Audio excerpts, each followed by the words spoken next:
இடிமுழக்கம் YouTube channel நண்பர்கள் அனைவருக்கும் நேர வணக்கங்கள். இன்றைய நாளின் செய்திகளோடு உங்களோடு இணைந்து கொள்கின்றேன். இன்று 30ஆம் நாள் ஜூன் மாதம் 2026ஆம் ஆண்டு செவ்வாய்க்கிழமை. இன்றைய நாளின் செய்திகளாக, எங்களை அசைக்கவே முடியாது, அமைச்சர் நலிந்த ஜெயதீச இவ்வாறு சொல்லியிருக்கின்றார். உண்மையில் நேற்று முன்தினம் சீல ரத்ன தேரர் அனுரவுக்கு ஒரு மிரட்டல் மாதிரியான ஒரு அறிவிப்பை வெளியிட்டிருக்கின்றார். அப்படி என்று சொன்னால், மக்களை கவனிக்காது விட்டால் கோடபாயவின் நிலையே அனுரவுக்கும் ஏற்படும் என்று ஒரு மிரட்டல் தொனியிலான ஒரு செய்தியை சொல்லியிருக்கின்றார். இப்பொழுது அமைச்சர் நலிந்த ஜெயதீச திட்டவட்டமாக சொல்லியிருக்கிறார், எங்களை அசைக்கவே முடியாது என்று. உண்மையில் ஒரு எதிரும் புதிருமான கருத்துக்கள் இந்த அரசியல் பரப்பிலே பரப்பப்பட்டு கொண்டிருக்கின்றது.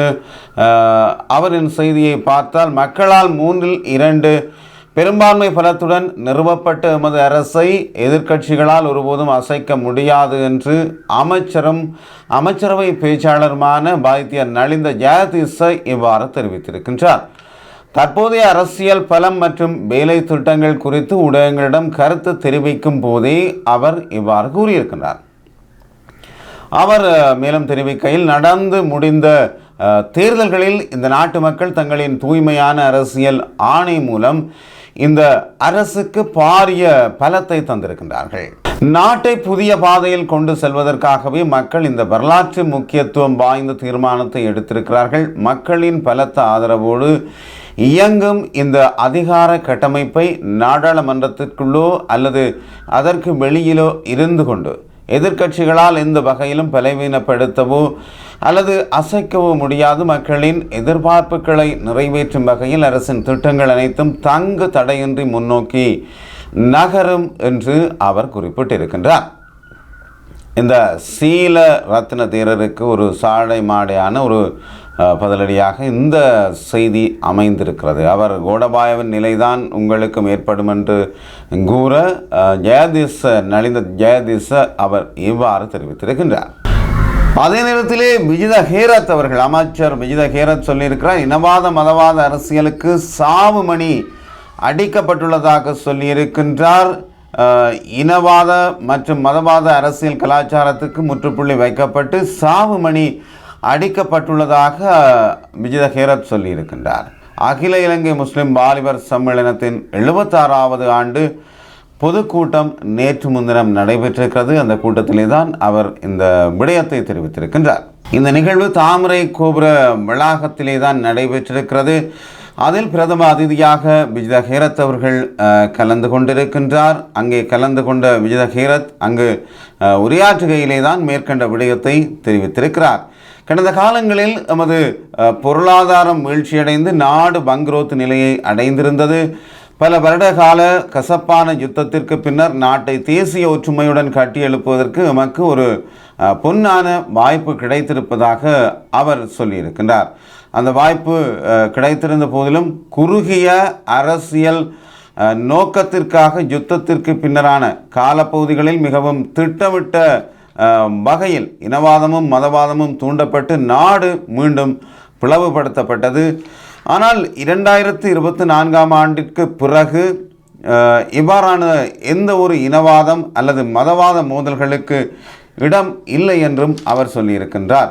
நாட்டின் பொருளாதாரம், ஒழுக்கம், சட்டம் மற்றும் நாகரிகத்தை கட்டி எழுப்புவதற்கு சிங்கள, தமிழ், முஸ்லீம், பரங்கியன் மற்றும் மலாய் என அனைவரும் நாம் ஒற்றுமையுடன் இணைந்து வாழ வேண்டும் என்று அவர் சொல்லியிருக்கிறார். குறுகிய அரசியல் நோக்கங்களுக்காக இனவாதம் மற்றும் மதவாதத்தை உருவாக்கி நாட்டை பிளவுபடுத்திய கடந்த காலம் முடிவுக்கு வந்துள்ளது.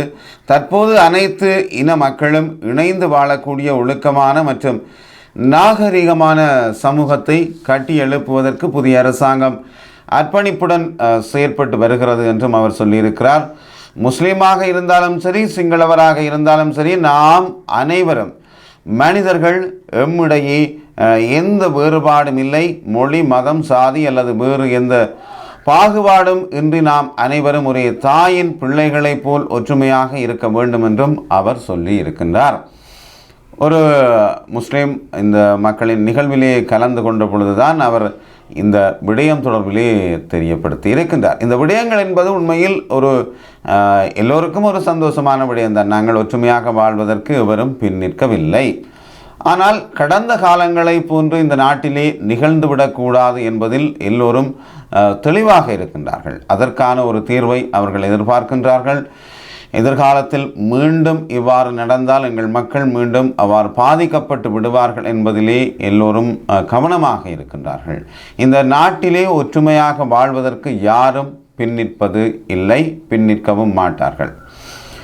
ஒரு சிறந்த பொருளாதார கொள்கையுடன் இந்த மக்கள் வாழ்வதற்கு அவர்கள் தயாராகத்தான் எப்பொழுதும் இருக்கிறார்கள். அவர்களுக்கு சரியான பாதுகாப்பு வேண்டும். அதாவது நேற்று முன்தினம் சொல்லப்பட்டது போன்று மீள நிகழாமை இருக்க வேண்டும். மீள இந்த மண்ணிலே எங்கள் மக்கள் கொல்லப்படுவது அல்லது சித்திரவதைகளுக்கு உள்ளாக்கப்படுவது, விரட்டப்படுவது என்ற அந்த விடயங்கள் நிகழாமல் இருக்க வேண்டும். ஏனென்றால் இற்றவரையும் எங்களுடைய மக்கள் காணிகள் விடுவிக்கப்படாத ஒரு நிலையிலே இருக்கின்றார்கள். தங்கள் மண் விடுபடாத நிலையில் அவர்கள் புலம்பெயர்ந்து வேறு தேசங்களிலே வாழ்ந்து கொண்டிருக்கின்றார்கள். தங்கள் பொருளாதாரத்தை ஈட்ட முடியாமல் என்றும் பல மக்கள் இங்கே வாழ்ந்து கொண்டிருக்கின்றார்கள். தங்கள் சொந்த நிலத்தை இழந்து வாழ்ந்து கொண்டிருக்கிறார்கள். சிறைகளிலே வாடிக்கொண்டிருக்கிறார்கள். எனவே யுத்தம் முடிந்த பின்னர் நாங்கள் அவற்றை வைத்து கொண்டு இருப்பது ஒவ்வொரு தடவையும் அது எங்களுக்கு ஞாபகப்படுத்தி கொண்டே தான் இருக்கப் போகின்றது. எனவே அந்த மக்களுடைய பிரச்சனை தீர்க்கப்படுகின்ற பொழுது இந்த நாட்டில் இருக்கக்கூடிய அந்த வடுக்கள் தானாகவே நீங்கிவிடப் போகிறது. அவற்றுக்கான ஒரு சிறந்த முடிவை எடுக்கின்ற பொழுது ஒற்றுமை சளைக்காத ஒன்றாக மாறிவிடும் இல்லையா? ஒற்றுமையாக எல்லோரும் வாழ்ந்து சிறந்த ஒரு பொருளாதார கொள்கையுடன் ஒரு நேரான பாதையிலே சென்று கொண்டிருக்கலாம். நாடு ஒரு பொருளாதாரத்தை நோக்கிய பாதையிலே சென்று கொண்டிருக்கும். இந்த பிரச்சனை, கடந்த கால பிரச்சனைகள் இருந்து கொண்டிருக்கும் வரை அவையும் ஒரு முன்னேற்றகரமான சூழலுக்கு செல்ல முடியாத ஒரு நிலையாகத்தான் இருக்கப் போகின்றது இல்லையா? ஈஸ்டர் தாக்குதல் சூத்திரதாரிகளை இனம் காணும் முயற்சி இறுதி கட்டத்தில் என்று பிரதி அமைச்சர் சுனில் வட்டவல சொல்லியிருக்கின்றார். ஈஸ்டர் தாக்குதல் பிரதான சூத்திரதாரிகளை இனம் காணும் முயற்சி இறுதிக்கட்டத்தில் உள்ளதாக பொதுமக்கள் பாதுகாப்பு பிரதி அமைச்சர் சுனில் வட்டவல இவ்வாறு சொல்லியிருக்கின்றார். கோமாகம பிரதேசத்திலே நேற்று முன்தினம், அதாவது கடந்த ஞாயிற்றுக்கிழமை இடம்பெற்ற போதைப்பொருள் ஒழிப்பு வேலை திட்டத்தில் கலந்து கொண்டு உரையாற்றும் பொழுதுதான் அவர் இந்த விடயத்தை சொல்லியிருக்கின்றார். அவர் மேலும் சொல்லுகையிலேயே, உயிர்த்த ஞாயிறு குண்டு தாக்குதலின் பிரதான சூத்திரதாரியை கண்டுபிடிக்க நாங்கள் நீண்ட காலமாக முயற்சித்து வருகிறோம், இன்னும் முயற்சித்து வருகிறோம், தற்போது அதன் இறுதி கட்டத்துக்கு வந்திருக்கின்றோம் என்று அவர் சொல்லியிருக்கின்றார். அதேபோன்று போதைப்பொருள் கடத்தல்காரர்களின் பிரதான சூத்திரதாரிகள் யார் என்பதை குறிப்பிட்ட அளவானவர்களை இனம் கண்டிருக்கின்றோம். போதைப் பொருளுடன் நேரடியாக தொடர்புடைய வியாபாரிகளையே நாங்கள் ஆரம்பமாக இனம் கண்டோம். தற்போது உயிர்த்த ஞாயிறு பிரதான சூத்திரதாரியை போன்றே இந்த போதைப்பொருள் கடத்தல்களுக்கு பின்னால் இருந்து பிரதான சூத்திரதாரிகளை எங்களுக்கு கைது செய்ய முடியுமாக இருந்தது. இவர்கள் மனிதர்களை கொலை செய்யவும் பணம் எடுக்கின்றார்கள், மனிதர்களை பாதுகாக்கவும் பணம் எடுக்கிறார்கள், மக்களிடமிருந்து சம்பளமும் பெறுகிறார்கள். இந்த 3 விடயங்களும் கடந்த காலங்களில் இடம்பெற்றிருப்பது அண்மையில் இடம்பெற்ற கைதுகளின் மூலம் தெரிந்து கொள்ளலாம் என்றும் அவர் சொல்லியிருக்கின்றார். வரலாற்றில் எந்த அரசாங்க காலத்திலும் மேற்கொள்ளாத வகையில் தற்போதைய அரசாங்கம் அனைத்தையும் சட்ட ரீதியில் மேற்கொண்டு வருவதால் இந்த போதைப் பொருள் கடத்தல்கள் வியாபாரிகளுக்கு பின்னால் இருந்து செயற்படுபவர்களை கைது செய்ய முடியுமாக இருக்கிறது. கடந்த காலங்களைப் போல் அல்லாமல் சட்டம் அனைவருக்கும் சமம் என்ற அடிப்படையில் தற்போது ஆரம்பித்திருக்கின்றது. அதனால் தற்போது பழைய அரசியல் அதிகாரிகள் திடுக்கிட்டிருக்கின்றார்கள். அவர்கள் மக்களுக்கு எதிராக செய்த நடவடிக்கைகள் அனைத்தும் வெளிச்சத்திற்கு வந்திருக்கின்றன. மக்களின் பணத்தை கொள்ளையடித்து வாழ்ந்து வந்த அவர்கள் மறைவான வாழ்க்கையை வெளிப்படுத்துவதற்கு அரசாங்கத்திற்கு முடியுமாக இருக்கிறது என்று அவர் சொல்லியிருக்கின்றார். போதைப்பொருள் என்பது நாட்டின் ஒரு மிக பெரும் மோசமான சிக்கலான ஒரு விடயமாகத்தான் இன்றும் இருந்து கொண்டிருக்கிறது.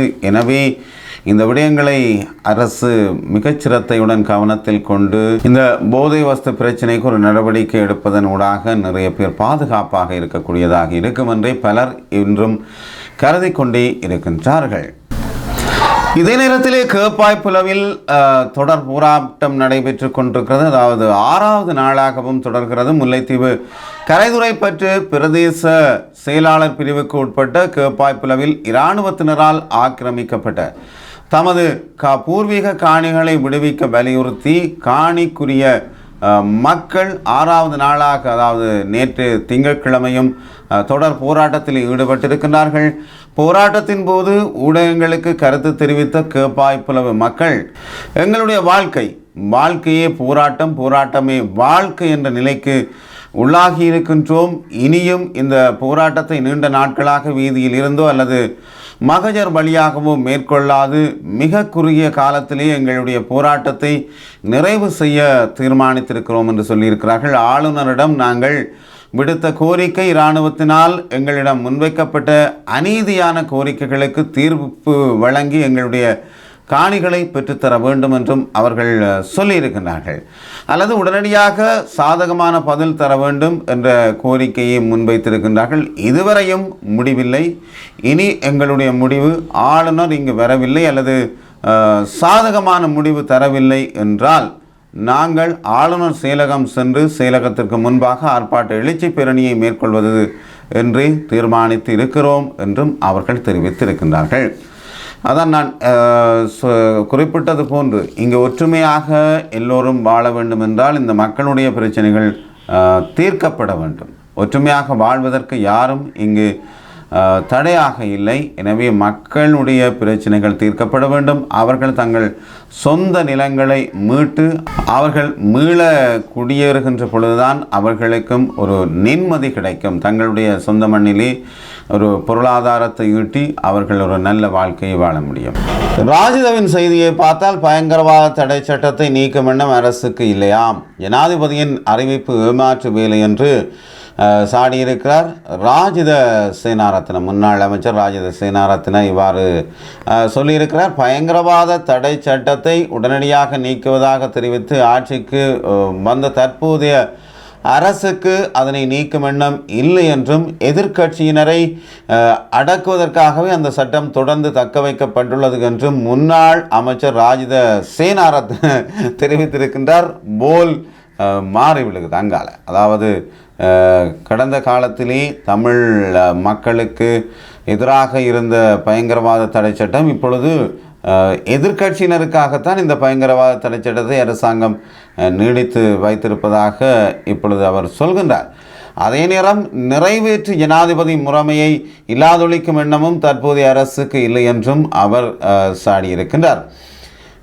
அவர் இது தொடர்பிலே ஊடகங்களுக்கு தெரிவிக்கையில், ஆட்சிக்கு வந்ததுடன் பயங்கரவாத தடை சட்டத்தை நீக்குவதாகவே அரசு தெரிவித்திருந்தது. தற்போது இந்த வருடத்திற்குள் அதனை நீக்குவதாக ஜனாதிபதி நாடாளுமன்றத்தில் தெரிவித்துள்ளார்.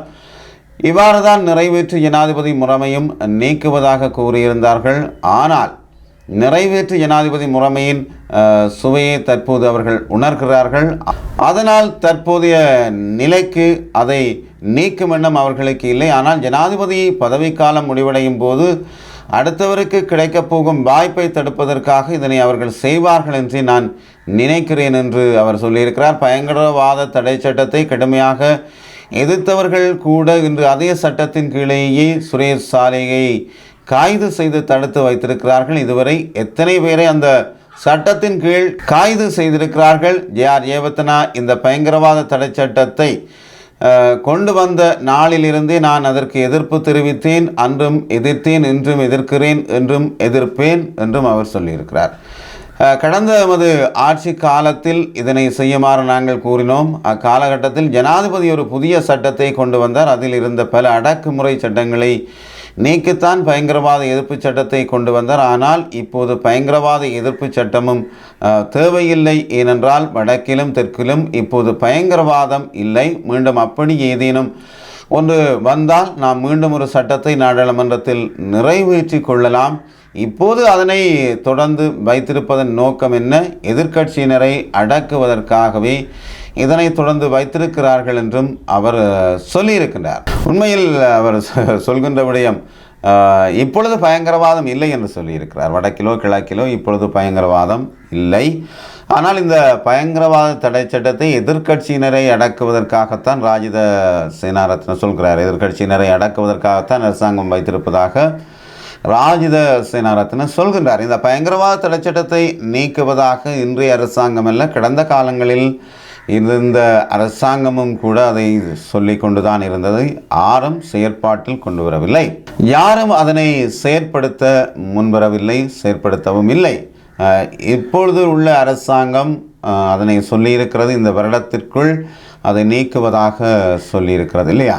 பயங்கரவாத தடை சட்டத்தை நீக்க வேண்டிய அந்த விடயம் இருக்கின்றது. அதே நேரத்திலே உயிர்த்த ஞாயிறு தாக்குதலுக்கான அந்த விசாரணைகளை முடிவுறுத்தி அதற்கான தீர்வு வழங்க வேண்டிய ஒரு தேவை இருக்கிறது. ஏனெனில் பாப்பரசருக்கு அவர்கள் சொல்லியிருக்கிறார்கள், பாப்பரசர் இங்கு வருகின்ற பொழுது உயிர்த்த ஞாயிறு விடயத்தில் இருக்கின்ற அந்த பிரச்சனைகளுக்கு தீர்வு வழங்கிவிட வேண்டும் என்ற அந்த விடயம் இருப்பதால் அதற்கான தீர்வுகளை அரசு அதற்கு முன் வழங்கியே ஆக வேண்டிய ஒரு தேவை இருக்கிறது.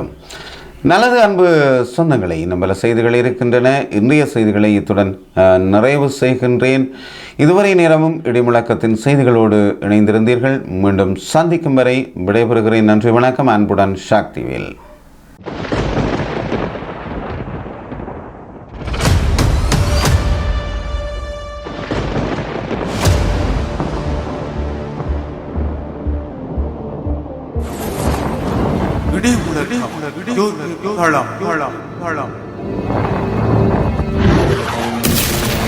உண்மைகள் உறங்காதிருக்க உழைப்போம்.